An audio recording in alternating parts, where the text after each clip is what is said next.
Pemirsa, terima kasih PN masih bersama kami. Berita selanjutnya mengabarkan DPRD Banjarmasin bersama pemerintah Kota Banjarmasin telah menyepakati sebanyak 21 rancangan peraturan daerah pada program legislasi tahun 2022. Kesepakatan ini tertuang dalam rapat finalisasi Prolegda tahun 2022 di ruang mini DPRD Banjarmasin, Jalan Lambung Mangkurat, Banjarmasin Tengah hari Senin 22 November 2021.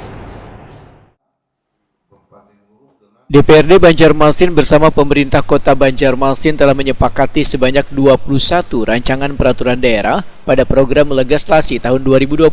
Kesepakatan ini tertuang dalam rapat finalisasi Prolegda tahun 2022 di ruang mini DPRD Banjarmasin, Jalan Lambung Mangkurat, Banjarmasin Tengah hari Senin 22 November 2021. Ketua Badan Pembuat Peraturan Daerah DPRD Banjarmasin Arupa Arif Wetakuni Prima TV memedahkan hasil dari rapat finalisasi terkait Prolegda 2022 disepakati sebanyak 21 raperda, yaitu 7 raperda dari inisiatif Dewan Wan, sisanya raperda yang diajukan pemerintah kota. Politisi Partai Persatuan Pembangunan ini pun menegaskan bila Dewan Banjarmasin akan bekerja maksimal untuk mencapai target pembahasan Prolegda 2022 ini. Namun dalam rapat finalisasi ini, ujar Arupa Arif, ada sedikit kendala lantaran SKPD yang programnya masuk dalam Prolegda 2022 kada berhadir. Kita dari Bapemda ya optimis, tapi itu kan semua tergantung pada situasi dan kondisi, baik itu dari Bapemda sendiri, dari DPRD Kota Banjarmasin, dan yang lebih penting juga pihak pemerintah kota. Karena tadi ada beberapa SKPD yang belum hadir, sehingga kami juga tidak bisa terlalu rinci kan, apakah mereka sudah mempunyai anggaran. Nah, ini juga terkait dengan anggaran. Berarti ada sedikit terkendala juga, kalau ada sedikit mereka juga, ya. Bahkan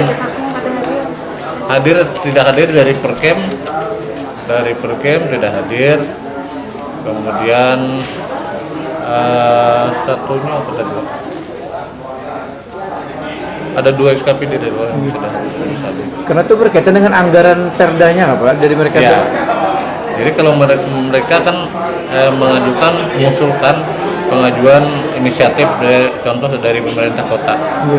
Salah satu contoh dari UMKM tadi, UMKM. Kemudian mereka tidak ada memasukkan sama sekali anggaran untuk naskah akademik. Nah, sedangkan paripurna kan besok. Pembahasan sudah. Kan lucu kan?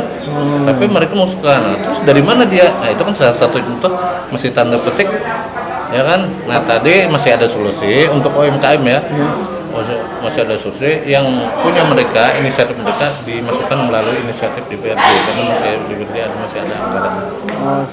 Sementara itu ada 7 raperda inisiatif Dewan Banjarmasin, di antaranya raperda tentang kerjasama daerah, raperda tentang pengelolaan kekayaan intelektual, raperda tentang UMKM wan tenaga kerja, raperda tentang pengelolaan kearsipan wan raperda tentang penyelenggaraan toleransi bermasyarakat. Sedangkan raperda yang diajukan pemerintah Kota Banjarmasin di antaranya raperda tentang cagar budaya, raperda tentang rencana induk pembangunan pariwisata daerah, raperda tentang kepemudaan, raperda tentang penyelenggaraan pemukiman wan perumahan, raperda perlindungan wan pengelolaan lingkungan hidup, raperda tentang APBD perubahan wan APBD murni 2023.